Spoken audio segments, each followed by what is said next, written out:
Sveiki, gerbimieji žvejai, laivybos mylėtojai.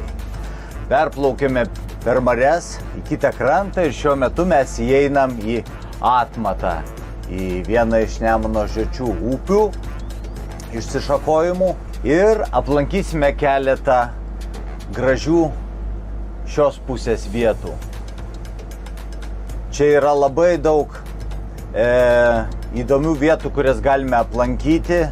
Tai yra Uostadvaris, Mingės kaimas, mūsų Lietuvos Venecija, Kintai, tvenkinių ūkis su restoranų, viešbučiu ir nuostabiomis žuvimis. Šilutė, Rusnė, Minijos upė galima pakilti į viršų, tenais pasukti į Karaliaus Vilhelmo kanalą, kurį dar vokiečių belaisviai statė kadaise ir iki šių dienų jisai yra tvirtas, pakankamo gilio ir galima naviguoti. Ir esant siauresniam laiveliui, nes ten vienoje vietoje yra 3,30 m pločio šliuzas, galima išeiti vėl į marias padarius didelį lankstą ir patektume į Drevernos kaimelį su nuostabiu uostu, su daugybė infrastruktūros, šildomų baseinų, 3 restoranais. O ten jau šalia yra Svencelė, kaitininkų, surfininkų ir vandens sporto aktyvaus mėgėjų meka. Ten taip pat labai graži vieta. Po to yra Kintai, Šturmai su jų etnografiniu gražiu restoranu, Ventės ragas, paukščių žiedavimo stotis ir pirmas mūsų maršruto taškas pakeliui bus Uostadvaris. Ir jis yra kai kuo ypatingas. Aš tuo jums parodysiu.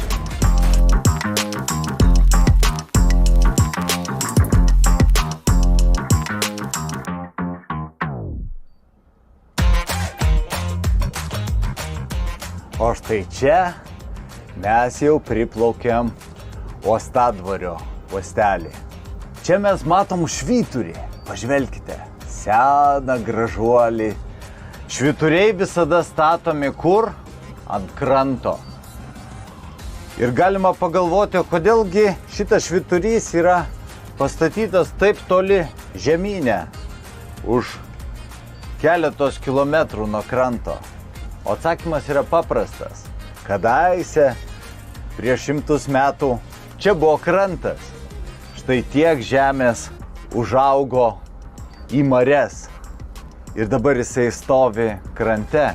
Ir jūrininkai grįždami iš vandens prasto matomumo dieną jo nemato. Tačiau jis išliko gražuolis. Iš tų laikų menantis prekybos laivų judėjimą ir svarbų uostelį, į kurį mes dabar kaip tik įsėdame. Čia yra vienintelis Lietuvoje kaimas gyvenvietė, kurio pagrindinė gatvė yra upė ir nėra tiltų. Tai norint vienam kaimynui ateiti pas kitą į svečius ar į parduotuvę, tenka turėti valtelę arba kurti kateriuką. Ir taip jie gyvena. Tuo šis kraštas yra nuostabus. Ir jame gyvena labai ramūs, draugiški žmonės. Gera visada čia užsukti.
Na kągi, štai ir atėjom į Kintų sustojimo vietą, Kintų uostelį, viešbutukas, restoranas, mėlynasis karpis.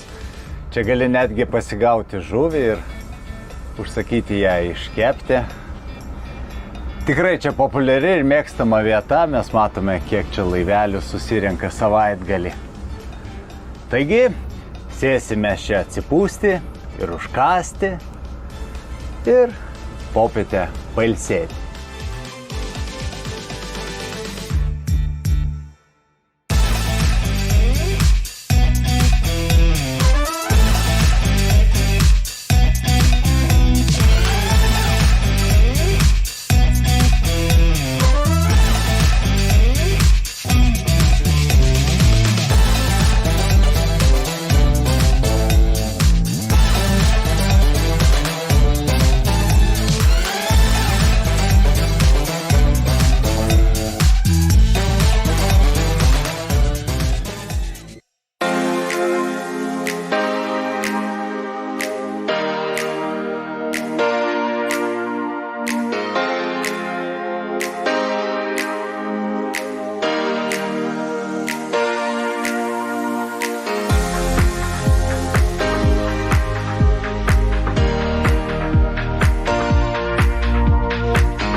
Taigi, apėję mažąjį ratą apie Lietuvos nuostabius uostelius ir įsimintinas vietas, mes šiandien vėl sugrįžome į mūsų Nidos uostą.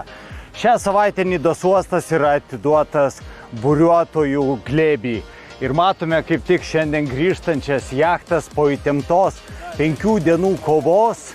Jau vyksta paskutinis etapas, šiandien jie neturi vėjo ir matome kaip nuostabiai komandos dirbdamos išvien sugeba išjudinti netgi be variklio jų jachtas prišvartuoti uoste į jų saugomo vietą.